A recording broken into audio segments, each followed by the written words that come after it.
সুবহানাল্লাযী আসরা বিআবদিহি লাইলাম মিনাল মসজিদিল হারামি ইলাল মসজিদিল আকসা।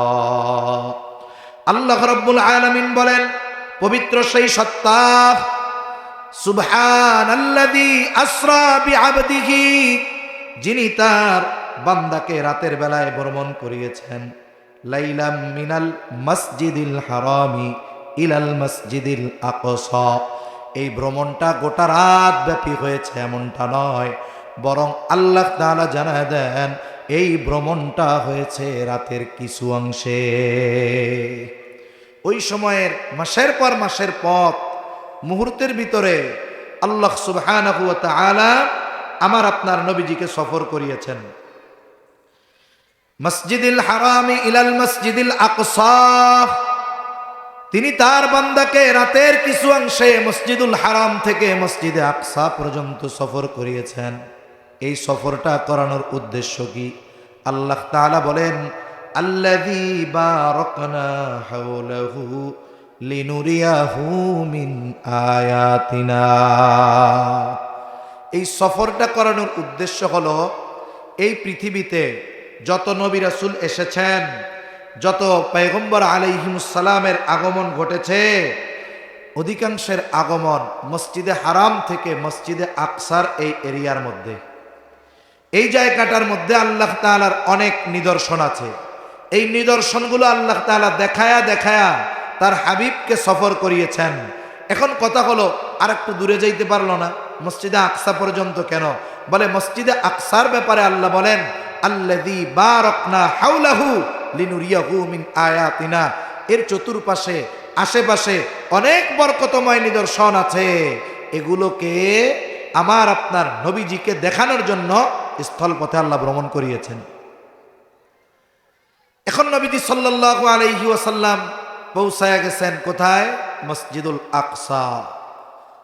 এটা হলো রাসূল আকরাম সাল্লাল্লাহু আলাইহি ওয়াসাল্লামের মেরাজ শুরুর স্থান। ইসরা মসজিদুল হারাম থেকে মসজিদে আকসা, মসজিদে আকসা থেকে সফর শুরু হলো মেরাজের। মেরাজ শব্দের অর্থ হলো সিঁড়ি। এজন্য মুফাসসিরিনে কেরাম বলেন, বিশেষ সিঁড়ির মাধ্যমে আল্লাহ তাআলা আমার আপনার নবীজিকে এই সফরটা করিয়েছেন। এখন নবীজি সাল্লাল্লাহু আলাইহি ওয়াসাল্লাম মসজিদুল আকসায় গেছেন। এর আগে উনি মসজিদে আকসায় যান নাই। মসজিদে আকসায় নামাজ পড়ার ফজিলতের কথা আছে। এই জায়গায় কয়েকটা বিষয় আছে। এই জায়গায় বিষয়টা হলো যে রাসূল আকরাম সাল্লাল্লাহু আলাইহি ওয়াসাল্লাম 2 রাকাত নামাজ ওইখানে পড়ছেন।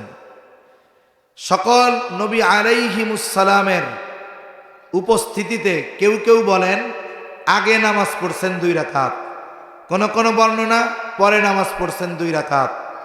এখন নামাজ জামাতে ইমাম হিসাবে নবীজি সাল্লাল্লাহু আলাইহি ওয়াসাল্লামের ইমামতিতে সকল নবী রাসূলগণের আল্লাহ কর্তৃক কুদরতিভাবে ওই উপস্থিতিতে ওই জায়গায় নবীজির ইমামতিতে 2 রাকাত নামাজ হয়েছে। এটা আগে হয়েছে না পরে হয়েছে, কয়েক ধরনের বর্ণনা আসছে। যাই হোক, নবীজি সাল্লাল্লাহু আলাইহি ওয়াসাল্লাম ওই জায়গায় গেছেন। যারা বলে ওই 2 রাকাত নামাজ পরে হয়েছে, তাদের যুক্তি হলো, নবীজি সাল্লাল্লাহু আলাইহি ওয়াসাল্লামের সাথে যেহেতু সবার ওই জায়গায় পরিচয় হয়ে গেছে নামাজের সময়, তাইলে নতুন করে যখন উনি এক এক আসমানে উঠলেন, এক একজনের সাথে ওনার পরিচয় করায় দেওয়ার দরকার কি ছিল? কথা বুঝেন নাই? আবার কেউ কেউ বলেন নামাজটা আগে হয়েছে, কিন্তু ওইখানে শুধু নামাজই হয়েছে, সবার সাথে পরিচয় করানো হয় নাই। যাওয়ার সময় প্রত্যেকের সাথে আবার আলাদা আলাদা করে পরিচয় হয়েছে। যেটাই হোক, নবীজি সাল্লাল্লাহু আলাইহি ওয়াসাল্লাম ওইখান থেকে মেরাজের সফর শুরু। নবীজি সাল্লাল্লাহু আলাইহি ওয়াসাল্লামের ঊর্ধ্বলোকের সফর শুরু হয়ে গেছে। জিবরাইল আলাইহিস সালাম নবীজির সাথে আছেন। প্রথম আসমানে চলে যাওয়া হলো মুহূর্তের ভিতরে। প্রথম আসমানের দোরগোড়ায় হাজির। প্রত্যেকটা আসমানের দরজা আছে এবং এই আসমানের দরজায় পাহারা দেওয়ার জন্য ফেরেশতারা আছে। ফেরেশতারা জিজ্ঞাসা করলো কে? পরিচয় দেওয়া হলো মুহাম্মাদুর রাসূলুল্লাহ সাল্লাল্লাহু আলাইহি ওয়াসাল্লাম। এখন বলা হলো হ্যাঁ, ওনার জন্য দরজা খুলে দেওয়ার জন্য অনুমতি আছে। এবার প্রথম আসমানের দরজা খুলে দেওয়া হলো। ওই জায়গায় গিয়ে আমার আপনার নবীজির দেখা হলো। হযরত আদম আলাইহিস সালাতু ওয়াস সালামের সাথে জিবরাইল আলাইহিস সালাম পরিচয় করায়া দিলেন। ইনি হলেন মানবকুলের পিতা হযরত আদম আলাইহিস সালাম।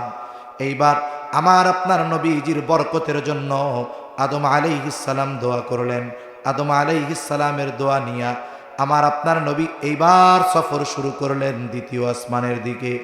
দ্বিতীয় আসমানের দরজা বন্ধ, ফেরেশতারা পাহারায় আছে। জিজ্ঞাসা করা হলো কে? পরিচয় দেওয়ার পর বলা হলো হ্যাঁ, ওনার জন্য দরজা খুলে দেওয়ার অনুমতি আছে। দ্বিতীয় আসমানের দরজা খুলে দেওয়া হলো। ওই জায়গায় হযরত ঈসা ও ইয়াহইয়া আলাইহিমাস সালাম, এনারা দুইজন পরস্পর ছিলেন খালাতো ভাই। এই দুইজনের সাথে দেখা হলো। ওনারাও আমার আপনার নবীজির বরকত আর কল্যাণের জন্য দোয়া করলেন। পরিচয় পর্ব শেষে আবার রওনা হয়ে গেলেন আসমানের দিকে। তৃতীয় আসমানে যখন পৌঁছানো হলো, অনুরূপভাবে ফেরেশতারা জিজ্ঞাসা করে কে? পরিচয় দেওয়া হলো মুহাম্মাদুর রাসূলুল্লাহ সাল্লাল্লাহু আলাইহি ওয়াসাল্লাম। হ্যাঁ, ওনার জন্য দরজা খোলার অনুমতি আছে। তৃতীয় আসমানে সাক্ষাৎ হলো হযরত ইউসুফ আলাইহিস সালাতু ওয়াস সালামের সাথে।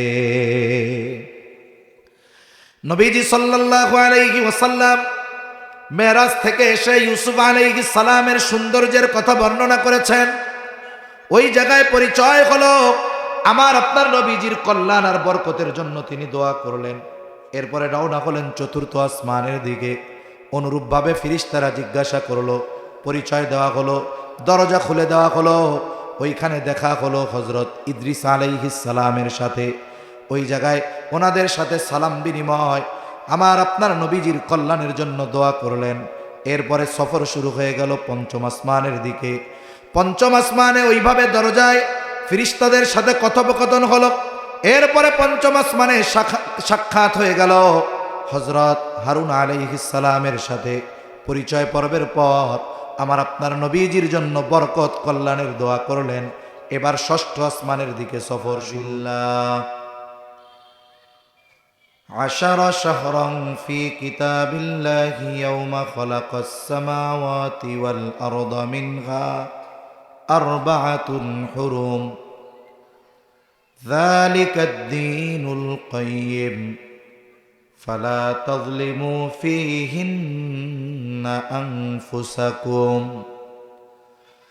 الله رب العالمين قرآن الكريم মধ্যে জানায় দেন, আসমান জমিনের সৃষ্টি থেকে নিয়েই আল্লাহ তাআলা 12টি মাস নির্ধারিত করেছেন। তার মানে এক বছরে 12 মাস, 12 মাসে বছর। এটা মানুষের দ্বারা বানানো কোনো বিষয় নয়, বরং মাস যে 12টা এটা আল্লাহ তাআলার পক্ষ থেকে সুনির্ধারিত।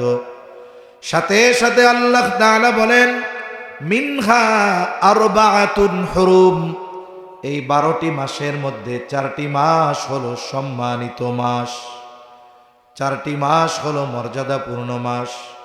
এই 4 মাসের মধ্যে 3 মাস হলো ধারাবাহিক, হাদিসের মধ্যে আসছে জিলকাদ, জিলহাজ, মুহাররম, এই 3টা। আর একটা হলো রজব মাস, যেটা শাবান মাসের আগে। এই 4 মাস আল্লাহ তাআলা ঘোষণা করেছেন যে এই 4 মাস হলো সম্মানিত মাস। এই 4টি মাস জাহেলিয়াতের সময়ও মানুষেরা সম্মানিত মনে করত, যার কারণে এই সময়গুলোতে তারা সকল ধরনের যুদ্ধ, বিগ্রহ, হানাহানি, দ্বন্দ্ব থেকে সর্বোচ্চ বেঁচে থাকার চেষ্টা করত। কয়টা মাস? 4টি মাস। 3টা হলো ধারাবাহিক, জিলকাদ, জিলহাজ, মুহাররম। কেন এই 3 মাস ধারাবাহিক বলে? হজের জন্য। জাহেলিয়াতের সময়ও হজ ছিল, মানুষ যেন হজ করার জন্য নিরাপদে যাইতে পারে, আবার হজ করে নিরাপদে তার বাড়িতে ফিরতে পারে। এই জন্য এই 3টা মাস, হজের আগের মাস আর যেই মাসে হজ তার পরের মাস, এই 3টা মাস আল্লাহ তাআলা সম্মানিত মাস হিসাবে ঘোষণা করেছেন। আর রজব মাস কেন? কারণ রজব মাসে উমরার ফজিলতের কথা আসছে, সাহাবা একরামের আমল থেকে প্রমাণিত। তাহলে এই 4টি মাস হলো সম্মানিত মাস। এখন এই 4 মাসের আমল কি আছে? যেহেতু রজব মাস চলতেছে, রজব মাসের কথাগুলোই আমরা একটু শুনি। হাদিসের মধ্যে রজব মাসকে কেন্দ্র করে স্পেশাল বা স্পেসিফিক ভাবে কোনো আমলের কথা আসে নাই। তবে আমাদের বাজারে কিছু কিতাব পাওয়া যায়, অগ্রহণযোগ্য কিতাব, যেমন মকসেদুল মুমিন, আমলে নাজাত। পড়ছেন না এগুলা? আগে মুসলমানের ঘরে কোরআন শরীফ না থাকলেও মকসুদুল মুমিন থাকতো। কোরআন শরীফ নাই কিন্তু আমলে নাজাত আছে।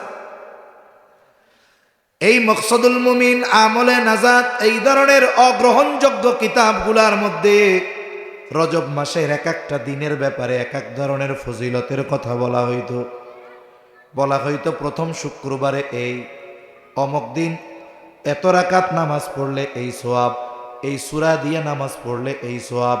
বলে এই ধরনের কোনো আমল কোরআন হাদিস থেকে প্রমাণিত নয়। তবে নবীজি সাল্লাল্লাহু আলাইহি ওয়াসাল্লাম এই রজব মাস যখন আগমন করত, মোটামুটি রমজান যেন সুন্দরভাবে অতিবাহিত করা যায়, এই জন্য সাহাবা একরামকে উদ্বুদ্ধ করতেন। যেমন আমরা একটা দোয়া পড়ি, দোয়া, যদিও বর্ণনাটা দুর্বল তবে কথাগুলো তো ভালো, হাদিসের মধ্যে আসছে। যেহেতু আমলের বিষয়, কোনো বিধান সংক্রান্ত হাদিস না। নবীজি বলেন, আনাস রাদিয়াল্লাহু তাআলা আনহুর সূত্রে বর্ণিত, যখন রজব মাস আগমন করত, নবীজি সাল্লাল্লাহু আলাইহি ওয়াসাল্লাম বলতেন, আল্লাহুম্মা বারিক লানা ফি রজব ওয়া শাবান ওয়া বাল্লিগনা রমাদান। নবীজি সাল্লাল্লাহু আলাইহি ওয়াসাল্লাম বলতেন, আল্লাহ, আপনি আমাদেরকে রজব শাবানের বরকত দান করেন, ওয়া বাল্লিগনা রমাদান, আমাদেরকে রমজান পর্যন্ত পৌঁছায়া দেন। দোয়া করতেন। সাথে সাথে আলাদাভাবে কোনো দিন ক্ষণ কেন্দ্র করে কোনো আমল নবীজি করতেন না। তবে নবীজি তো সবসময় রোজা রাখতেন, সোম বৃহস্পতিবার রোজা রাখতেন। তার রজব মাসে মাঝে মধ্যে এমন হইতো নবীজি ধারাবাহিক রোজা রাখতেন। সাহাবা একরাম বলেন, আমরা মনে করতাম উনি মনে হয় রোজা আর ছাড়বেন না। আবার কিছুদিন রোজা এমনভাবে গ্যাপ দিতেন, সাহাবা একরাম বলেন, আমরা মনে করতাম উনি মনে হয় আর রোজা রাখবেন না। তার মানে ইবাদতে একটা ব্যালেন্স, উম্মতের প্রতি স্পেশাল বা আলাদাভাবে নবীজি চাপায়া দেন নাই। তার মানে কেউ চাইলে রাখতেও পারে, কেউ চাইলে না রাখতেও পারে। তবে আমাদের সালাফগণের আমল কি ছিল? বলে রজব মাস আসলে কেমন যেন রমজানের বাতাস প্রবাহিত হইত। যেমন যে কোনো সিজন হঠাৎ করে চলে আসে না। পৌষ মাঘ এই 2টা মাস হলো শীতের মাস, কিন্তু শীতের আবহাওয়া টের পাওয়া যায় কার্তিক মাসের শেষ থেকে। দেখবেন গ্রাম অঞ্চলে যারা থাকে, কার্তিক মাস একেবারে সকালবেলায় ফজরের পরে দেখা যায় সামান্য কুয়াশা, ঠান্ডা ঠান্ডা বাতাস। তার মানে বোঝা যায় শীত আগমন করতেছে, পরিপূর্ণ শীত পৌষ এবং মাঘ মাসে। কিন্তু কার্তিক মাস থেকে মোটামুটি আলামত পাওয়া যায়। অনুরূপভাবে যখন রজব মাস চলে আসতো, সালাফরা কেমন যেন রমজানের ঘ্রাণ পেয়ে রমজানের জন্য নিজেদেরকে প্রস্তুত করতেন। তবে আলাদাভাবে কোনো আমল যে রজব মাস কেন্দ্রিক আছে এটা নাই। তবে প্রস্তুতির জন্য আমল করা যাইতে পারে। কেন? আমরা তো ইবাদতের ব্যাপারে উদাসীন। যদি আমরা সারা বছর যেই নফল সিয়ামগুলো আছে, নফল রোজাগুলো আছে, আইয়াম বীজের রোজা, সোম বৃহস্পতিবারের রোজা, এই রোজাগুলো যদি আমরা কন্টিনিউ রাখায় অভ্যস্ত হইতাম, তাইলে রোজার মাসে আমাদের রোজা রাখতে কষ্ট হইতো না। কিন্তু আমাদের পরিস্থিতি কি? সারা বছর রোজা রাখি না, রমজান মাসে হঠাৎ করে যখন রোজা রাখা শুরু করি, আমার প্রতিদিনকার যেই নিজাম, যেই নিয়মতান্ত্রিকতা হঠাৎ করে যখন চেঞ্জ হয়, দেখা যায় প্রথম 10-12 দিন ওই রোজার সাথে অ্যাডজাস্ট হইতে হইতে শেষের 15 দিন মার্কেট করতে করতে রোজা শেষ। কথা বুঝেন নাই? প্রথম 15-16 দিন হলো আমি রোজার সাথে অ্যাডজাস্ট হইলাম, এরপরের 15 দিন মার্কেটে ঘুরলাম।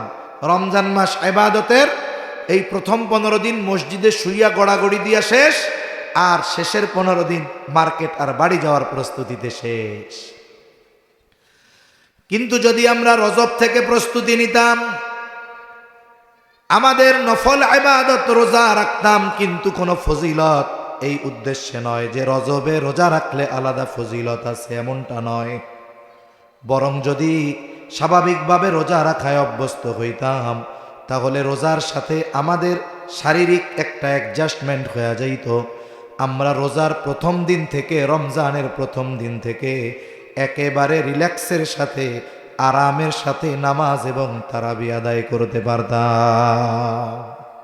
এই যে রজব মাস, এখন তো রাত লম্বা, ফজরের ওয়াক্তই আসে 5টার পরে, অন্যান্য সময় 5টার সময় সূর্য উঠা যায়।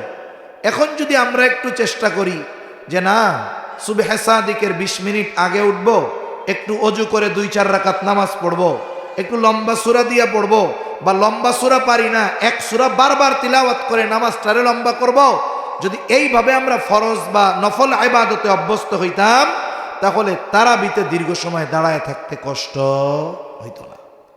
তাহলে এই রজব মাস, এটা মূলত নিজেদেরকে তৈরি করা শুরু করতে হবে এই মাস থেকে, যেন রমজানে আমার কোনো ব্যস্ততা না থাকে। যেমন একটা উদাহরণ দিই, এই শীতের সময় আমাদের ছেলেরা এরা ব্যাডমিন্টন খেলে, র্যাকেট খেলে, খেলে না? র্যাকেট খেলে। একটা বছর বা 6 মাস গ্যাপ দেওয়ার পরে প্রথম দিন যখন খেলে, সারা শরীর এরপরে 8-10 দিন ব্যথা হয়ে থাকে। কিন্তু যখন এই ব্যথাটা চলে যায়, তার অর্গ্যানগুলো ইজি হয়ে যায়, এরপরে আর দৌড়াইতে, ব্যাডমিন্টন খেলতে, বল খেলতে আর ব্যথায় না। কেন? এই যে প্রথম একটু যখন খেলা শুরু করছে, একটু কষ্ট হয়েছে, কষ্টটা যখন অতিক্রম করছে, এখন ওইটার সাথে ওর একটা অ্যাডজাস্টমেন্ট হয়ে গেছে।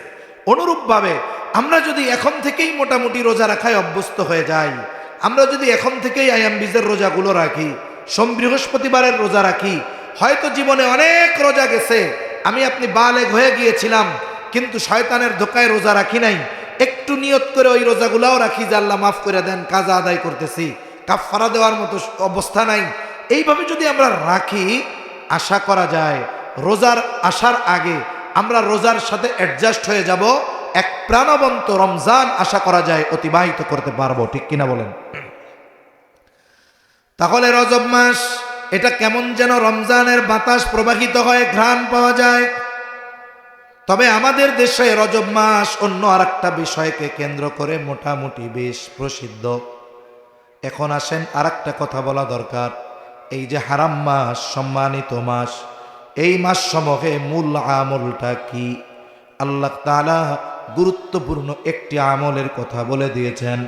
অন্যান্য মাসে স্পেশাল যেই আমলগুলো আছে সেগুলোর কথা কোরআন হাদিসে আছে, তবে সম্মানিত 4টি মাসের ব্যাপারে আল্লাহ তাআলার একটি গুরুত্বপূর্ণ নির্দেশনা আছে। ফালা তাযলিমু ফীহিন্না আনফুসাকুম, এই সম্মানিত মাস সমূহে তোমরা নিজেরা নিজেদের উপরে জুলুম করিও না। এই মাস সমূহে তোমরা নিজেদের উপরে নিজেরা জুলুম করিও না। যে কোনো গুনার কাজ যে কোনো সময় করা মন্দ, তবে একই গুনাহ বা একই পাপ কেউ যদি খোলা জায়গায় করে, ওই পাপের কাজটা যদি মসজিদে করে, বলেন তো পাপ একই, স্থান পরিবর্তনের কারণে এই মসজিদে যদি করে, এইটার ব্যাপারে আমরা বেশি গুরুত্ব আরোপ করব, সেন্সিটিভ হব, বেশি রাগান্বিত হব। ঠিক কিনা বলেন? কি বলবো, কত বড় পাপিরে, আল্লাহর ঘর মসজিদেও আইসা পাপ করে, অথচ ওই পাপ সে বাইরে করে, অথচ ওই পাপ আমরা হইতে দেখি, অনেক সময় কিছু বলি না, কিন্তু ওই পাপ যদি মসজিদে হয় তাহলে আমরা কি বলবো, কত বড় নাফরমান, বাইরে পাপ করে করে এক কথা, এই পাপ মসজিদের মধ্যে আইসাও করতেছে। তার মানে একই কর্ম স্থান পরিবর্তনের কারণে কতটা গুরুত্বপূর্ণ হয়ে ওঠে, কতটা জঘন্য হয়ে ওঠে। অনুরূপভাবে আবার একই পাপ কেউ যদি শবে কদরের রজনীতে করে, শবে বরাতের রজনীতে করে, কি বলবেন? কত বড় নাফরমান। এমনি সময় পাপ করে এক বিষয় করে, আবার শবে বরাতের রাত, শবে কদরের রাত, এই রাতেও পাপ করতেছে। কত বড় জঘন্য ব্যক্তি। তার মানে একই জিনিস সময় এবং স্থান পরিবর্তনের কারণে ওইটা আরো গুরুত্ববহ এবং বেশি শাস্তির কারণ হয়ে যায়। অনুরূপভাবে নেকের কাজও এরকম হয়। নেকের কাজ অনেক সময় স্থান আর সময়ের কারণে আল্লাহ তাআলা দাম বাড়ায় দেয়।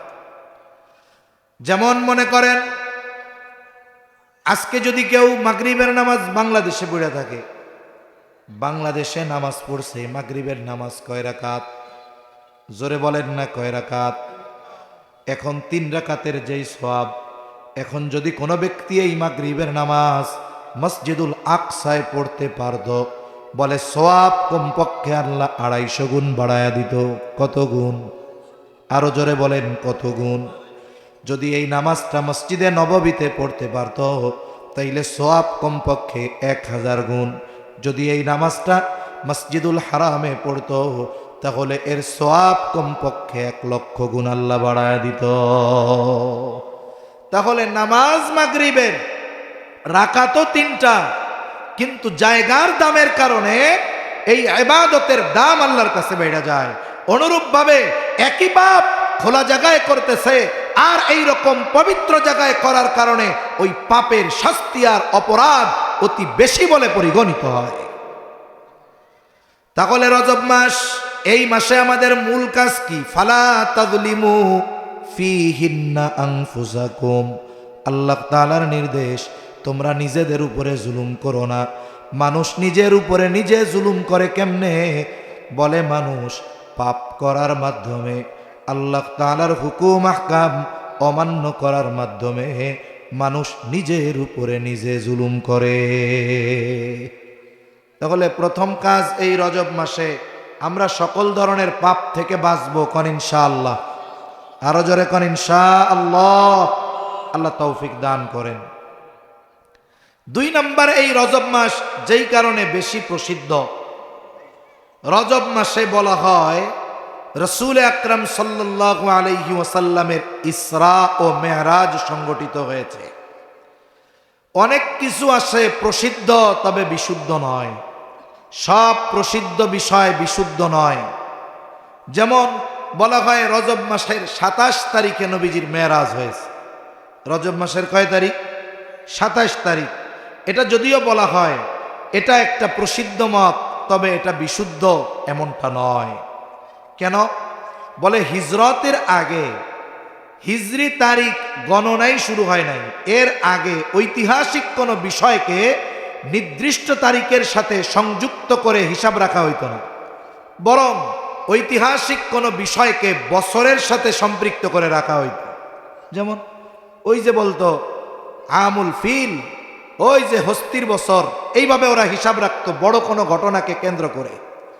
তা মেরাজ 27 তারিখে হোক বা না হোক, আগে হোক বা পরে হোক, এই তারিখ যদি কেউ উল্টাপাল্টা বলে এতে কোনো সমস্যা নাই। তবে মেরাজ যে হয়েছে, আল্লাহর রসুলকে আল্লাহ তাআলা মসজিদুল হারাম থেকে মসজিদে আকসা নিয়েছেন, ওইখান থেকে সপ্ত আকাশ পাড়ি দিয়ে আরশে আজিম সফর করিয়েছেন, এটা যদি কেউ অস্বীকার করে তাহলে তার ঈমানের সমস্যা আছে। তাহলে মেরাজ হয়েছে, কোনো সন্দেহ আছে? সাউন্ড আরো বাড়ান, সাউন্ড আরো ছাড়েন, কানে আরো আওয়াজ আসতে হবে, আরো ছাড়েন। তাহলে মেরাজ যে হয়েছে এ ব্যাপারে কারো কোনো সন্দেহ আছে? শুনুন, অনেক মডারেট মুসলমান সংশয় ঢুকায়া দিতে চায় আমাদের মধ্যে। কি বলতে চায়? বলে মেরাজ হয়েছে, এটা স্বপ্নে হয়েছে। কিন্তু মেরাজ যে হয়েছে এটা সশরীরে হয়েছে, কোনো সন্দেহ নাই। আল্লাহ তাআলা তার হাবিবকে মসজিদে আকসা থেকে সরাসরি আরশে আজিম সফর করিয়েছেন সশরীরে। আল্লাহ যদি চান, এটা আল্লাহর জন্য কঠিন কোনো বিষয় নয়, বরং অতি অতি সহজ বিষয়, ঠিক কিনা? এখন এই মেরাজের সূচনা কেমনে হয়েছে? নবীজি সাল্লাল্লাহু আলাইহি ওয়াসাল্লাম কাবার হাতিমের মধ্যে ছিলেন, আর এক বর্ণনায় উম্মে হানির ঘরে ছিলেন। জিবরাইল আলাইহিস সালাম আসলেন, ওনাকে ডাকলেন। এবার ওনার সিনা চাক করা হলো, বক্ষ বিদীর্ণ করা হলো ওপেন হার্ট সার্জারির জন্য। একটা সময় মেরাজের ব্যাপারে মানুষ বলতো যে ওনারে মেরাজে গেছে, এটা তো পরের হিসাব। একজন মানুষের বুক যদি চিরে এই মানুষটা বাইসা থাকে কেমনে, ওই সময় মানুষেরা বলতো। অথচ বর্তমান আধুনিক চিকিৎসা বিজ্ঞান এতটা উন্নত হয়েছে, চিকিৎসা বিজ্ঞান, যে একটা মানুষের ওপেন হার্ট সার্জারি করা হয়, তাকে পুরাপুরি সেন্সলেস করা হয় না, একেবারে সে তার অপারেশন স্বচক্ষে স্ক্রিনের মধ্যে দেখতে পারে। বুক চিরে ফেললে, কেটে ফেললেই যে মানুষ মরে যায় এমনটা নয়, বরং যেই আল্লাহ মানুষকে এই জ্ঞান দিয়েছেন, ওই আল্লাহ ১৫০০ বছর আগে আমার আপনার নবীজির সিনা চাক করিয়েছেন। এটা আল্লাহর জন্য অতি অতি সহজ বিষয়। নবীজি সাল্লাল্লাহু আলাইহি ওয়াসাল্লামের এই বক্ষ বিদীর্ণ করা হলো। শিশুকালে যখন নবীজি সাল্লাল্লাহু আলাইহি ওয়াসাল্লাম ছোট ছিলেন, হালিমাতুস সাদিয়ার বাড়িতে ছিলেন, ওই সময় একবার নবীজি সাল্লাল্লাহু আলাইহি ওয়াসাল্লামের সিনা চাক করা হয়। কেন করা হয়? নবীজির মধ্য থেকে শিশু সুলভ বিষয়গুলোকে বের করা ফেলা হয়।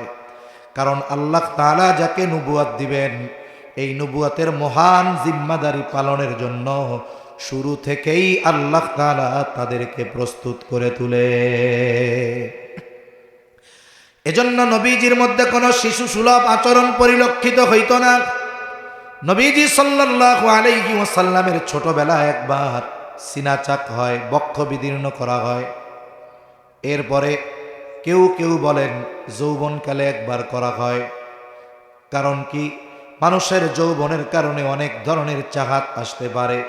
নবীজি সাল্লাল্লাহু আলাইহি ওয়াসাল্লামকে ওই সময় একবার করা হয়, আর একবার এই মেরাজ ইসরার পূর্বে রাসূলুল্লাহ সাল্লাল্লাহু আলাইহি ওয়াসাল্লামের সিনা চাক করা হয়। এই সিনা চাক হয়েছে, এটার প্রমাণ হযরত আনাস রাদিয়াল্লাহু তাআলা আনহু, তিনি বলেন, আমি রাসূল আকরাম সাল্লাল্লাহু আলাইহি ওয়াসাল্লামের বুকে সেলাইয়ের দাগ দেখতে পেরেছি। আমি নবীজির বুকে সেলাইয়ের দাগ দেখেছি। সার্জারি করলে যেমন সেলাই হয়, ওইরকম সেলাইয়ের দাগ আমি নবীজির বুকে দেখেছি। আনাস রাদিয়াল্লাহু তাআলা আনহু বলেন। আর এটা এখন প্রমাণিত, আধুনিক চিকিৎসা বিজ্ঞানে এটা প্রমাণিত যে মানুষের সিনা চাক যদি করা হয়, এরপরে কি করে হার্ট বের করে ফেলে। নবীজির হৃৎপিণ্ড তো ধুয়ে দেওয়া হয়েছে জমজমের পানি দিয়া, এখন ওই হার্ট বের করে রক্তনালী খুঁজে খুঁজে বাইপাস করে, ব্লকগুলোকে আউট করে, এখন করে। কিন্তু আজ থেকে যদি ২০০ বছর আগে বলা হইতো মানুষের এক সময় বুক চেরা হবে, হার্ট বের করে এরপরে এর ভেতরে রক্তনালীতে ব্লক থাকলে ওগুলো পরিষ্কার করা হবে অথবা বাইপাস করা হবে, তাইলে বলতো ও মিয়া এ কথা তুমি পাইছো কোথায়? ঠিক কিনা বলেন? কিন্তু নবীজি সাল্লাল্লাহু আলাইহি ওয়াসাল্লাম ১৫০০ বছর আগে নবীজির সিনা চাক হয়েছে। এর দ্বারা কি হলো? সফর তো হবে ঊর্ধ্বলোকে, এই জন্য আগের থেকেই নবীজিকে প্রস্তুত করা হলো। আপনারা অনেকে জানেন মানুষ স্পেস শিপের মধ্যে থাকে, আকাশে আছে। মানুষ চাঁদে গেছে ৫০,০০০ কিলোমিটার পাড়ি দিয়ে। পৃথিবীর আবহাওয়া আর পৃথিবীর বাইরের আবহাওয়া এক নয়। স্বাভাবিকভাবে যখন কোনো বিমান ৩০, ৩৫, ৩৮,০০০ ফিট উপরে উঠে যায়, ১০,০০০ মিটার উপরে উঠে যায়, তখন ওই জায়গার বায়ু চাপ এমন থাকে যে কোনো মানুষকে যদি বাইরে দেওয়া হয় মুহূর্তের ভিতরে সে মারা যাবে। পৃথিবীর বায়ুমণ্ডলের বাইরে অবস্থা আরও খারাপ, ওই সব জায়গায় মানুষ ইচ্ছা করলেই বের হতে পারে না। এই জন্য যারা চাঁদে যায়, যারা স্পেস শিপে যায়, মহাকাশ ভ্রমণে যায়, এদেরকে দীর্ঘকাল ব্যাপী আগে ট্রেনিং দেওয়া হয়।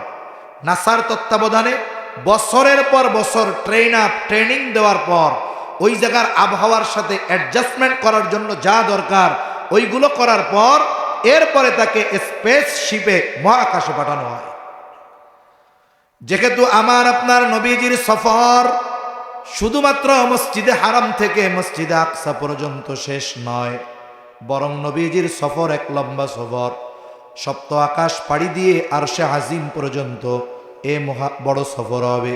এই জন্য আমার আপনার নবীজির সিনা চাকের মাধ্যমে আমার আপনার নবীজিকে ঊর্ধ্বলোকের সফরের জন্য তৈরি করা হলো। এইবার সফর শুরু হবে। বাহন কি? বলে বোরাক। দেখবেন আমাদের দেশে অনেক জায়গায় মাহফিলগুলার মধ্যেও মাঝে মধ্যে আসে বোরাকের পোস্টার নিয়ে আসে না? আমাদের রোডেও কিন্তু বোরাক চলে। ইজি বাইকগুলোর পেছনে কি লেখা থাকে? বোরাক। আবার অনেক জায়গায় দেখছি এক সময় মাহফিলের মধ্যেও পোস্টার নিয়ে আসে একটা ঘোড়া, মাথার কাছে একজন মানুষের মাথা, দুইটা ডানা আছে। এটারে কি লেখে? কয়টা হলো মেরাজের বাহন বোরাক। নাউজুবিল্লাহ। চিন্তা করে, বোরাক কথা বলছে, হাদিসের মধ্যে আসছে। এই জন্য মানুষের মাথা না হইলে কথা কইতে পারে, এই জন্য মাথা লাগাইছে। এরপরে বোরাক তো উইড়া উইড়া চলে, এই জন্য দুইটা ডানা দিয়ে দিছে আর নাম দিছে এটার বোরাক। অথচ নবীজি সাল্লাল্লাহু আলাইহি ওয়াসাল্লাম বলেন, ঘোড়ার চাইতে ছোট, খচ্চরের চাইতে বড় এই ধরনের একটা আকৃতির প্রাণী। এখন এটার গতি কত? অনেকে আবার ব্যাখ্যা করে প্রাণীটার নাম যেহেতু বোরাক, বারকুন শব্দের অর্থ হলো বিদ্যুৎ, তা এই প্রাণীটা বিদ্যুতের গতিতে চলে, এই জন্য এটার নাম হলো বোরাক। না, যদি বিদ্যুতের গতিতে প্রতি সেকেন্ড বিদ্যুতের গতিতে ওটা চলে তাহলে সপ্ত আকাশ পাড়ি দেওয়া সম্ভব নয়। তাহলে বোরাকের গতিসীমা কত? বলে প্রতি পদক্ষেপে বোরাক এই পরিমাণ পথ অতিক্রম করে দৃষ্টিসীমার শেষ পর্যন্ত। মানুষের দৃষ্টিসীমা কত দূর? আমরা যেই চন্দ্র দেখি এটা 50,000 কিলোমিটার, সূর্য যেটা দেখি বলে দূরত্ব 9,30,00,000 মাইল। এরপরে যদি আকাশ পরিষ্কার থাকে রাতের বেলায় মিটিমিটি তারা দেখি, বলে এক একটা তারকা কোটি কোটি সূর্য গিলে ফেলতে পারে, ওইটাও আমরা দেখি, ওটাও আমাদের দৃষ্টির মধ্যে। বলে এই তারকার কাছে যদি কারো পৌঁছাতে হয়, আলোর গতিতে যদি সেকেন্ডে যদি 1,86,000 মাইল গতিতে ছুটতে থাকে, কোটি কোটি বছর পার হয়ে যাবে, ওই তাকে আর মানুষ পাবে না। তাহলে দৃষ্টিসীমার শেষ পর্যন্ত মানে কি? যে এর গতি যে বিদ্যুতের গতি তা নয়, এর গতি যে আলোর গতি তা নয়, বরং হাদিসের মধ্যে আসছে এর প্রতি পদক্ষেপ হলো দৃষ্টিসীমার শেষ পর্যন্ত। এত গতি সম্পন্ন একটি বাহন দিয়ে আল্লাহ তাআলা আমার আপনার নবীজির সফর করিয়েছেন। রাসূল আকরাম সাল্লাল্লাহু আলাইহি ওয়াসাল্লামের সফর শুরু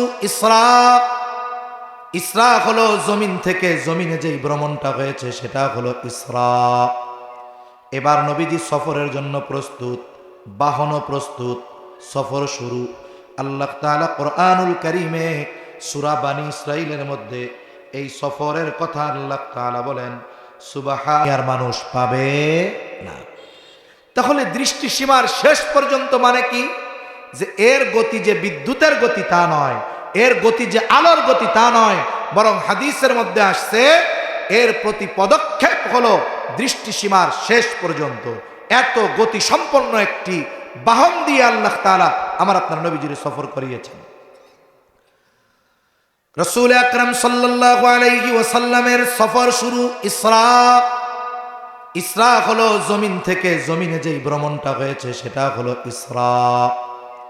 এবার নবীজি সফরের জন্য প্রস্তুত, বাহনও প্রস্তুত, সফর শুরু।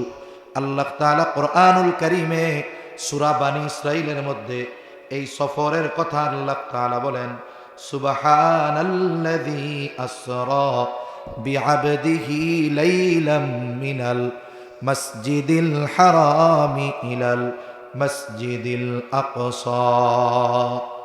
আল্লাহ রাব্বুল আলামিন বলেন, পবিত্র সেই সত্তা, সুবহানাল্লাযী আসরা বিআবদিহি, যিনি তার বান্দাকে রাতের বেলায় ভ্রমণ করিয়েছেন, লাইলাম মিনাল মসজিদিল হারামি ইলাল মসজিদিল আকসা। এই ভ্রমণটা গোটা রাত ব্যাপী হয়েছে এমনটা নয়, বরং আল্লাহ তাআলা জানায় দেন এই ভ্রমণটা হয়েছে রাতের কিছু অংশে। ওই সময়ের মাসের পর মাসের পথ, মুহূর্তের ভিতরে আল্লাহ সুবহানাহু ওয়া তাআলা আমার আপনার নবীজিকে সফর করিয়েছেন মসজিদুল হারামি ইলাল মসজিদুল আকসা। তিনি তার বান্দাকে রাতের কিছু অংশে মসজিদুল হারাম থেকে মসজিদে আকসা পর্যন্ত সফর করিয়েছেন। এই সফরটা করানোর উদ্দেশ্য কি? আল্লাহ তাআলা বলেন, আল্লাযী বারাকনা হাওলাহু লিনুরিয়াহু মিন আয়াতিনা। এই সফরটা করানোর উদ্দেশ্য হলো এই পৃথিবীতে যত নবী রাসূল এসেছেন, যত পয়গম্বর আলাইহিমুস সালামের আগমন ঘটেছে, অধিকাংশের আগমন মসজিদে হারাম থেকে মসজিদে আকসার এই এরিয়ার মধ্যে। এই জায়গাটার মধ্যে আল্লাহ তাআলার অনেক নিদর্শন আছে। এই নিদর্শনগুলো আল্লাহ তাআলা দেখায়া দেখায়া তার হাবিবকে সফর করিয়েছেন। এখন কথা হলো, আর একটু দূরে যাইতে পারলো না? মসজিদে আকসা পর্যন্ত কেন? বলে মসজিদে আকসার ব্যাপারে আল্লাহ বলেন, আল্লাযী বারাকনা হাওলাহু লিনুরিয়াহু মিন আয়াতিনা। এর চতুর্পাশে আশেপাশে অনেক বরকতময় নিদর্শন আছে। এগুলোকে আমার আপনার নবীজিকে দেখানোর জন্য স্থলপথে আল্লাহ ভ্রমণ করিয়েছেন। এখন নবীজি সাল্লাল্লাহু আলাইহি ওয়াসাল্লাম পৌঁছায়া গেছেন কোথায়? মসজিদুল আকসা। সেই মসজিদে আকসা, এটা হলো রাসূল আকরাম সাল্লাল্লাহু আলাইহি ওয়াসাল্লামের মেরাজ শুরুর স্থান। ইসরা মসজিদুল হারাম থেকে মসজিদে আকসা, মসজিদে আকসা থেকে সফর শুরু হলো মেরাজের। মেরাজ শব্দের অর্থ হলো সিঁড়ি। এজন্য মুফাসসিরিনে কেরাম বলেন, বিশেষ সিঁড়ির মাধ্যমে আল্লাহ তাআলা আমার আপনার নবীজিকে এই সফরটা করিয়েছেন। এখন নবীজি সাল্লাল্লাহু আলাইহি ওয়াসাল্লাম মসজিদুল আকসায় গেছেন। এর আগে উনি মসজিদে আকসায় যান নাই। মসজিদে আকসায় নামাজ পড়ার ফজিলতের কথা আছে। এই জায়গায় কয়েকটা বিষয় আছে। এই জায়গায় বিষয়টা হলো যে রাসূল আকরাম সাল্লাল্লাহু আলাইহি ওয়াসাল্লাম 2 রাকাত নামাজ ওইখানে পড়ছেন।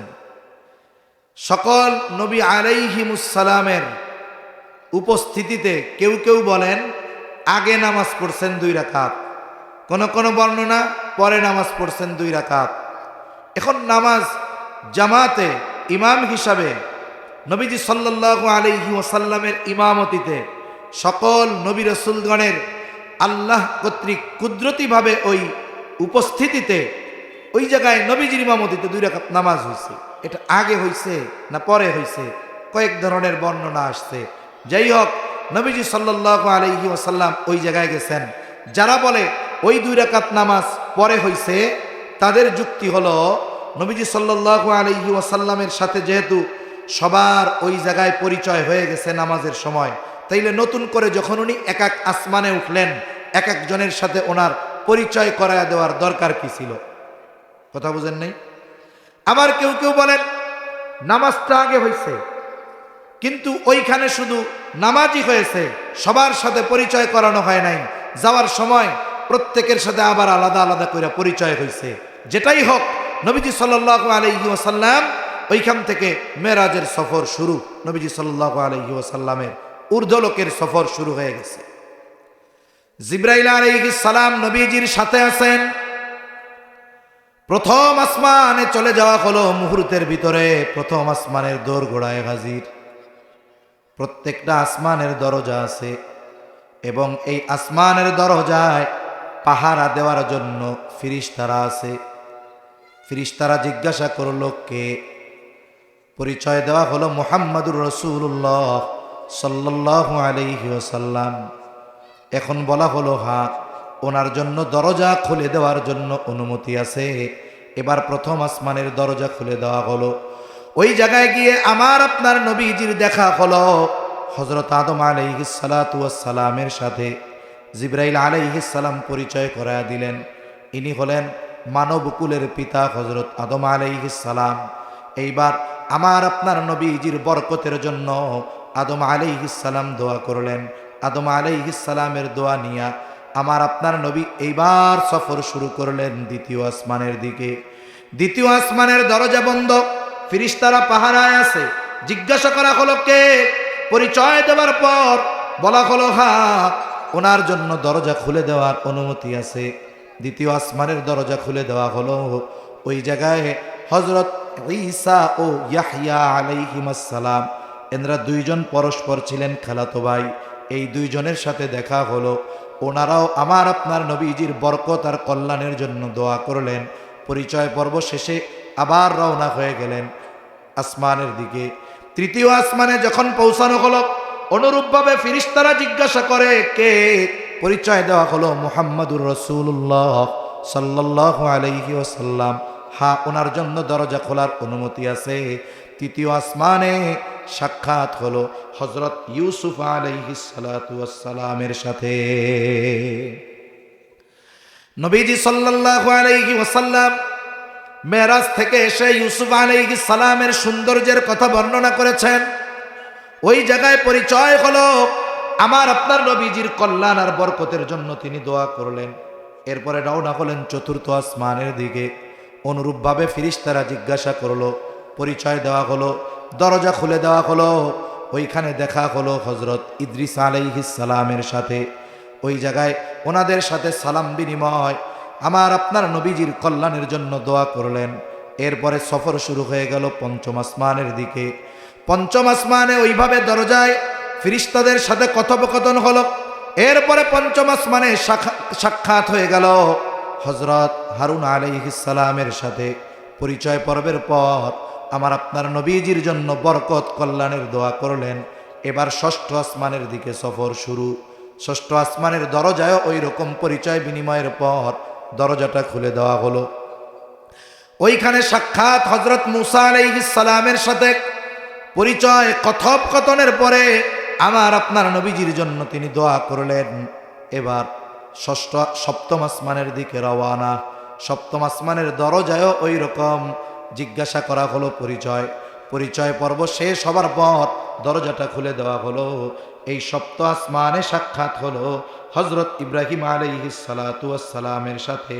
সপ্ত আসমানে একটা মসজিদ আছে বাইতুল মামুর, তিনি ওই মসজিদের সাথে হেলান দিয়ে বসা ছিলেন। একেবারে বলা হয় বাইতুল্লাহ যেই বরাবর ঠিক সেই বরাবর সাত আসমানের উপরে একটা মসজিদ বাইতুল মামুর। ফেরেশতারা ওই জায়গা তাওয়াফ করে। তা ফেরেশতার সংখ্যা কত? এই প্রশ্নের জবাবে নবীজি সাল্লাল্লাহু আলাইহি ওয়াসাল্লাম বলেছেন, সপ্তম আসমানে একটা মসজিদ আছে, এই মসজিদের নাম বাইতুল মামুর। বাইতুল্লাহ যেমন তাওয়াফ করা হয়, ফেরেশতারাও এখানে তাওয়াফ করতে থাকে। বলে একসাথে একবারে 70,000 ফেরেশতা তাওয়াফ করে। যারা একবার তাওয়াফ কইরা বের হয়, কিয়ামতের আগে আর তাওয়াফ করার মতো কোনো সুযোগ পাবে না। এরা আল্লাহর সেনাবাহিনী, ফেরেশতা। এদের সংখ্যা কত দুনিয়ার কেউ জানে না, একমাত্র যিনি জানেন তিনি কে? ইব্রাহিম আলাইহিস সালামের সাথে পরিচয় পর্ব শেষ। এইবার জিবরাইল আলাইহিস সালামের সাথে আমার আপনার নবীজি পৌঁছায় গেলেন একেবারে সীমান্তের বড়ই গাছের কাছে। কোরআনুল কারীমের মধ্যে আল্লাহ সুবহানাহু ওয়া তাআলা মেরাজের কিছু কথা আল্লাহ তাআলা বর্ণনা করেন। ইনদা সিদরাতিল মুনতাহা ইনদাহা জান্নাতুল মাওয়া। সিদরাতুল মুনতাহার কাছে পৌঁছায়া গেছে। আর এই জায়গায় জিবরাইল আলাইহিস সালাতু ওয়াস সালামকে তার নিজস্ব আকৃতিতে আমার আপনার নবীজি দ্বিতীয়বার দেখছেন। সুবিশাল এক আকৃতি। এই আকৃতিতে নবীজি দ্বিতীয়বার জিবরাইল আলাইহিস সালামকে দেখছেন। এখন ওনারা পৌঁছায় গেছে কোথায়? সিদরাতুল মুনতাহায়। এখন জিবরাইল আলাইহিস সালাম বলতেছেন, এখন আর আমার যাওয়ার অনুমতি নাই, এখনকার সফর একা। আর এই সিদরাতুল মুনতাহা সীমান্তের বড়ই গাছ, এর এক একটা বড়ই নবীজি বলেন হাজারের একটা মটকা আছে পরিমাপের। আমাদের অঞ্চলে কলস বা কোলা বলে, ওই একটা সাইজ আছে আর কি।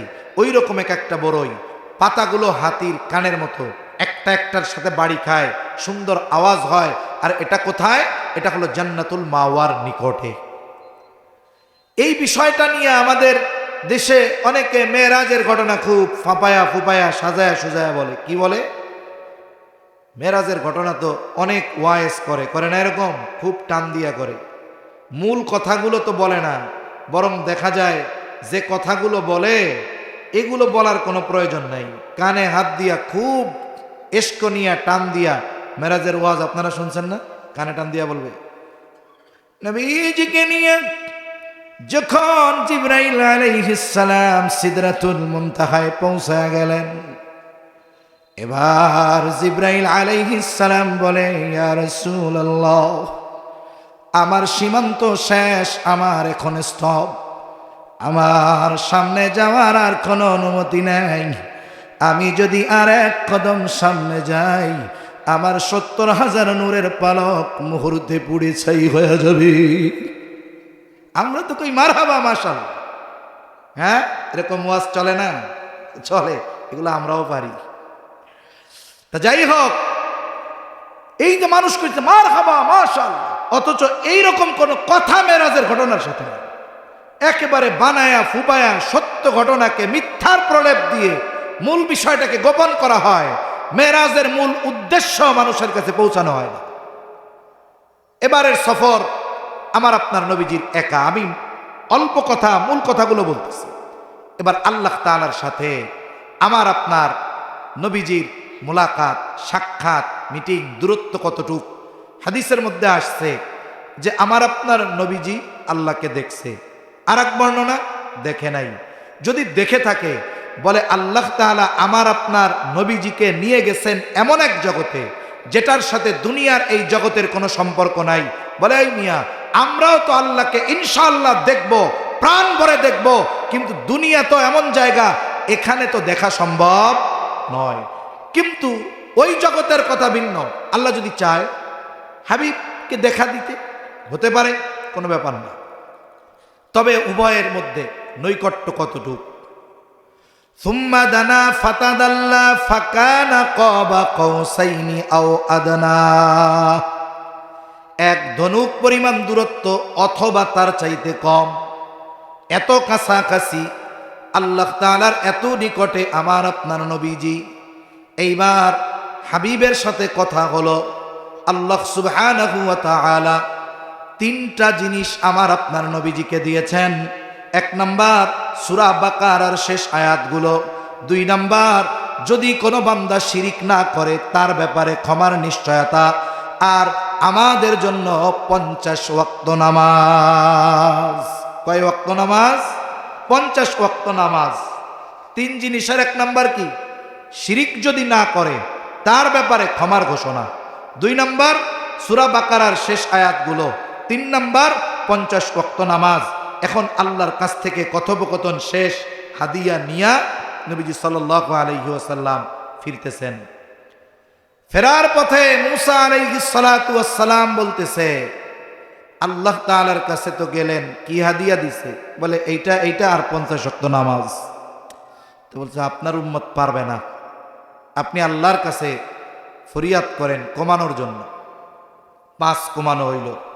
এভাবে কমতে কমতে সর্বশেষ শূন্য বাদে আছে কয় ওয়াক্ত? 5 ওয়াক্ত।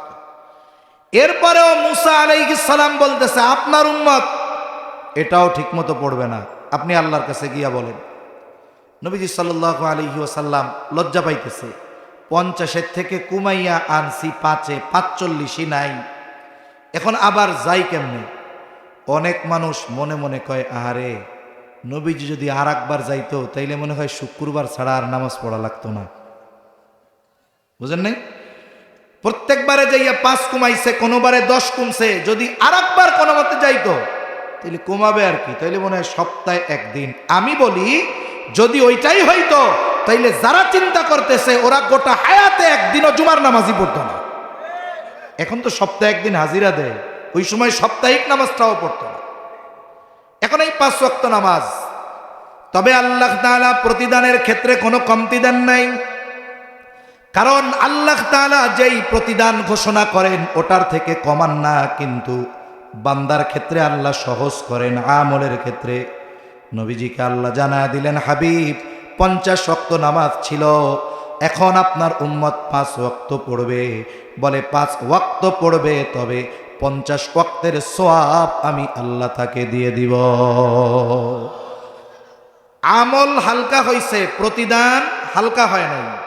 এজন্য যখন কোনো ইমানদার কোনো আমল করে, হাদিসের মধ্যে আসছে তার সওয়াব কমপক্ষে 10 থেকে 700 গুণ পর্যন্ত আল্লাহ তাআলা বাড়ায়া দেয়। এই নামাজ মেরাজ থেকে নবীজি নিয়ে আসছেন। আমাদের তো মেরাজের সবচাইতে বড় শিক্ষা ছিল নামাজি হওয়া। নামাজকে মুমিনের মেরাজ বলা হয়। কেন বলা হয়? বলা হয় এই কারণে, এটা হাদিস না, তবে বলা হয় এই কারণে যে আল্লাহ তাআলা মেরাজে গিয়ে আল্লাহর সাথে নবীজি কথা বলেছেন, আর যখন বান্দা নামাজে দাঁড়ায় তখন বান্দার সাথে আল্লাহর কথোপকথন শুরু হয়ে যায়। সহিহ মুসলিমের মধ্যে আসছে, বান্দা সূরা ফাতিহা পড়ে, প্রত্যেকটা আয়াত পড়ে, আর তার পড়ার জবাব আল্লাহ দেয়। বান্দা বলে আলহামদুলিল্লাহি রাব্বিল আলামিন, আর আল্লাহ বলে হামিদানি রব্বি হামিদানি আবদি, হে রে আমার বান্দা আমার প্রশংসা করেছে। এইভাবে এক একটা আয়াত বান্দা পড়ে, আর বান্দার এই আয়াত পড়ার কথার জবাব কে দেন? এজন্যই তো নামাজ এমন এক ইবাদত, যখন আমরা তাকবীরে তাহরিমা বলে নামাজের মধ্যে প্রবেশ করি, দুনিয়ার অনেক বৈধ কাজ, ভালো কাজ সাময়িকভাবে আমাদের জন্য নিষিদ্ধ হয়ে যায়, ঠিক কিনা বলেন? এই দৃষ্টিকোণ থেকে নামাজকে মুমিনের মেরাজ বলা হয় আর কি। নবীজি সাল্লাল্লাহু আলাইহি ওয়াসাল্লাম মেরাজ থেকে ফিরে আসলেন। ওই যে কেউ কেউ বলেন সুন্নাত কি? সুন্নাত হলো মেহমান যদি বাড়িতে আসে, বিদায় দেওয়ার সময় কিছু দূর আগায়া দেওয়া। এই যে আগায়া দিবে নবীজিকে, এই সময় সব নবী আমার আপনার নবীজির সাথে বাইতুল মুকাদ্দাসে আবার আসছে। এই জায়গায় জামাতে 2 রাকাত নামাজ হয়েছে, আর জিবরাইল আলাইহিস সালাম ইকামত দিয়েছে। এখন ইমামতি করবে কে? ইব্রাহিম আলাইহিস সালাম আমার আপনার নবীজিকে সামনে ঠেলে দিয়েছে। আমার আপনার নবীজি সকল নবীদের ইমাম হিসাবে নামাজ আদায় করিয়েছেন। এজন্য আমার আপনার নবী হলেন নবীদেরও নবী, আমার আপনার নবীজি হলেন নবীদের ইমাম। এবার নবীজি সাল্লাল্লাহু আলাইহি ওয়াসাল্লাম ফিরে আসলেন মক্কায়। পরের দিন সকালবেলায় এই গুরুত্বপূর্ণ বিষয়টা সবার কাছে বলা দরকার, সবার কাছে জানানো দরকার। নবীজি সাল্লাল্লাহু আলাইহি ওয়াসাল্লাম চিন্তা করতেছেন কি করা যায়। কাবার চত্বরে মুসলমান কয়েকজন ইমানদার সাহাবা একরামকে নিয়ে নবীজি বসা, কারণ মেরাজ সংগঠিত হয়েছে হিজরতের পূর্বে, ওই সময় মুসলমানদের সংখ্যা কম। এইবার নবীজির সামনে সাহাবা একরাম বসা, নবীজি সাল্লাল্লাহু আলাইহি ওয়াসাল্লাম সকলকে মেরাজের ঘটনা সুন্দরভাবে জানায়া দিলেন। এর মধ্যে থেকেও কয়েকজন, এদের মনের মধ্যে সংকোচন আসলো, কিরে এটা কেমনে হয়, এটা কিভাবে সম্ভব? আর এই ঘটনা শুই না আবু জেহেল ওতবা সাহেবা বলে, পাইছি এইবার এই ঘটনা আর দুনিয়ার কোনো মানুষরে বিশ্বাস করানো লাগবো না। এখন ওই মজলিসে হযরত আবু বকর সিদ্দিক রাদিয়াল্লাহু তাআলা আনহু ছিলেন না। আবু বকর ছিলেন রাসূল আকরাম সাল্লাল্লাহু আলাইহি ওয়াসাল্লামের বিশ্বস্ত সবচাইতে কাছের বন্ধু। চিন্তা করছে, তাইলে আবু বকর তো নবীজির পক্ষে সবচাইতে কঠোর অবস্থানে, তাইলে এই ঘটনা আগে আবু বকরের বইলা আসি।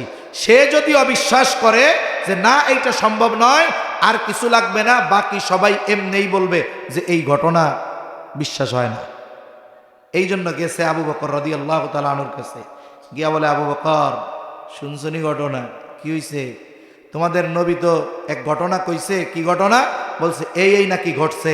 এক রাত্রের কিছু অংশে মসজিদে হারাম থেকে মসজিদে আকসায় গেছে, ওইখান থেকে 7 আসমান ভ্রমণ কইরা জান্নাত জাহান্নাম সব দেখা, এরপরে নাকি রাত শেষ হওয়ার আগে আবার বাইতুল মুকাদ্দাসে আইসা রাত শেষ হওয়ার আগেই আবার মক্কায় চলে আসছে। আবু বকর বলতেছে, সত্যি নবীজি বলছে? একটু শিওর হওয়ার জন্য কয়, আরে মিয়া নিজ কানে একটু আগে শুনে আইছি আমরা, একা কইতেছি সবাই মিলা, তাইলে নবী যেহেতু বলছে এটা সত্য, কোনো সন্দেহ নেই। ওরা চিন্তা করলে, হায় রে হায়, কি উদ্দেশ্যে আসলাম আর কি হইল। আবু বকর উপাধি হয়ে গেল সিদ্দিক, কোনো ডাউট না, কোনো সন্দেহ না, এই কথাও বলে নাই আচ্ছা আমি নবীর থেকে শুনে আসি, এটাও বলে নাই। শিওর হইছে যে ওরা সত্যি কথা বলতেছে কিনা। যখন দৃঢ়তার সাথে বলছে হ্যাঁ নিজ কানে আমরা একটু আগে শুনে আসছি, ওরা মনে করছে মনে হয় বিশ্বাস করবে না। যখন বলছে নবীজি যেহেতু বলছে এটা কোনো সন্দেহ নাই, এটা বাস্তব, এদের আশার গুড়ে বালি। এবার ফিরে আসছে, এবার বলতেছে যে তুমি তো যেহেতু মক্কা থেকে বাইতুল মুকাদ্দাসে গেছো, ওই জায়গায় আমাদের একটা বাণিজ্য কাফেলা আছে, কোন জায়গায় তুমি তাদের দেখছো? নবীজি বলছেন অমক জায়গায় দেখছি, অমক দিন তারা এলাকায় পৌঁছাবে। কেন? আগের সফরের একটা মঞ্জিল নির্ধারিত ছিল, মানুষেরা কোনো জায়গায় যাওয়ার ক্ষেত্রে এই মঞ্জিল বা স্টপেজ এটাকে ফলো করতো, নইলে রাস্তাঘাটের সমস্যা। মনে করেন 7 দিনের পথ, 7টা জায়গা বিশ্রামের জায়গা, ওই হিসাব করে নবীজি বললেন তারা অমুক দিন পৌঁছাবে। সাথে সাথে কাফেলার একটা কিছু হারায় গেছে এই খবরটাও নবীজি দিলেন। তা কাফেররা বলতেছে ওরা আসতে তো এতদিন, তুমি যে তাদের দেখছো এটা তো সত্যায়ন হবে 7-8 দিন আগে, তা এত কিছু তো আমাদের সহ্য হচ্ছে না। তা তুমি তো বাইতুল মুকাদ্দাস গেছো না? হ্যাঁ গেছি। তো একটু আমাকে কও তো যে বাইতুল মুকাদ্দাসে কয়টা জানালা আছে, কয়টা দরজা আছে? এখন আপনাদের এই মসজিদে 20 বছর নামাজ পড়ে, হঠাৎ করে যদি জিজ্ঞাসা করেন বলেন তো সিঁড়ি কয়টা, জানলা দরজা কয়টা, ফ্যান কয়টা, আমি কইব আল্লাহ এ তো আমি জীবনে গুনি নাই। 20 বছর নামাজ পড়া মুসল্লি জানালা গুনতে যায় নাকি? ফ্যান গুনতে যায়?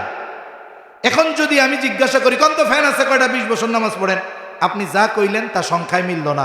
এখন যদি আমি কই আপনি কি নামাজ পড়লেন, ফ্যান কয়টা মসজিদে আছে এটাই জানেন না, এটা কি যৌক্তিক কথা?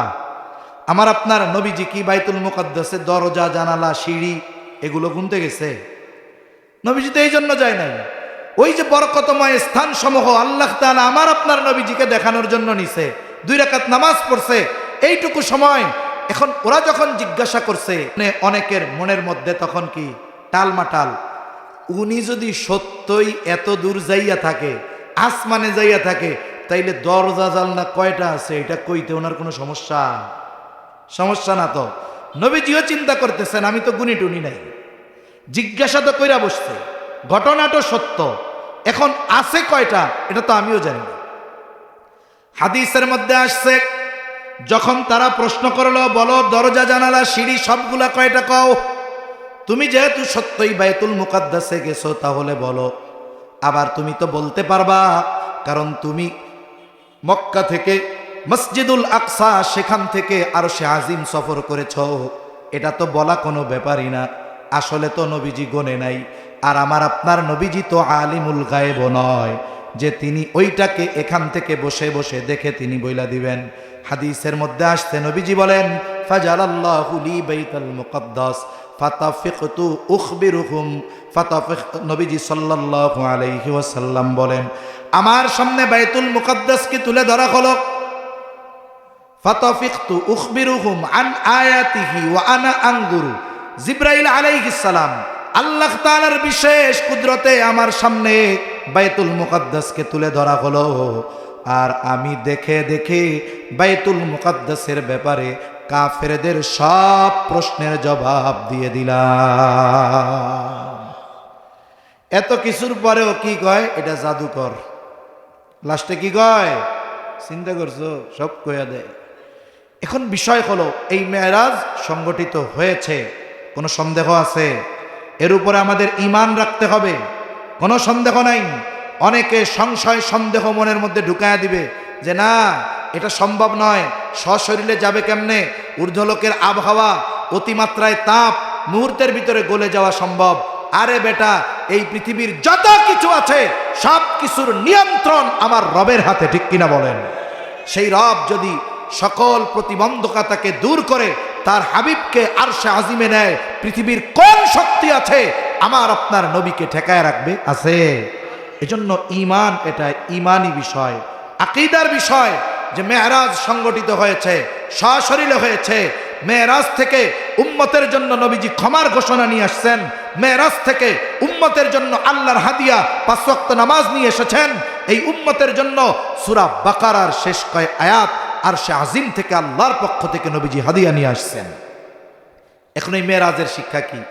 দেখবেন নামাজ কালাম পড়বে না, কয়েকদিন পরে দেখেন আপনাদের মসজিদের ইমামের কাছে ঘর থেকে আমার মা বোনেরা বাচ্চাদের পাঠাবে, একটু হুজুর রেজি গাইস নামাজের মেরাজের নামাজ কয় রাকাত, একটু হুজুর রেজি গাইস মেরাজের রোজা কয়টা রাখতে হইব।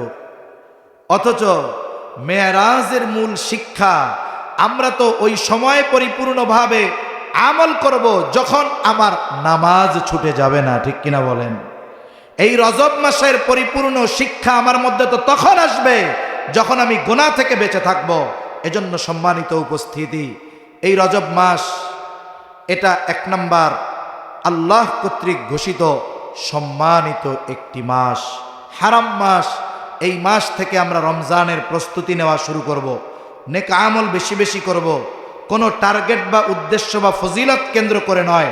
সালাফগণ ইবাদত যেন ঠিকমতো করতে পারেন এজন্য এই রজব মাস থেকে ইবাদতের প্রস্তুতি নিতেন। আমরাও প্রস্তুতি নিব যেন ওই রোজার মাসে রোজা আমরা সঠিকভাবে রাখতে পারি, তারাবিটা পড়তে পারি, কোরআন তিলাওয়াত করতে পারি, আর সবচাইতে বড় কাজ গুনাহ থেকে বাঁচবো কোন ইনশাআল্লাহ। আর মেরাজের সবচাইতে বড় শিক্ষা নামাজি হওয়া, মুসল্লি হওয়া। যদি আমরা মুসল্লি হই, নামাজি হই, অটোমেটিকলি অনেক মন্দ কাজ পাপাচার আমাদের থেকে দূর হবে, মেরাজের যেই মূল উদ্দেশ্য সেটা আদায় হবে। এজন্য আমরা নামাজি হব, সাথে সাথে রমজানের প্রস্তুতি নিব। আল্লাহ সুবহানাহু ওয়া তাআলা আমাদের সকলকে বাস্তবিক অর্থে মেরাজের এই বিষয়টাকে দৃঢ়ভাবে বিশ্বাস লালন করার সাথে সাথে মেরাজের শিক্ষার আলোকে আল্লাহ আমাদের দুনিয়ার হায়াত অতিবাহিত করার তৌফিক দেন। সকলে জবান খুলে বলি আমিন। ওয়া আখিরু দাওয়ানা আনিল হামদুলিল্লাহি রাব্বিল আলামিন। আসসালামু আলাইকুম ওয়া রাহমাতুল্লাহি ওয়া বারাকাতুহু।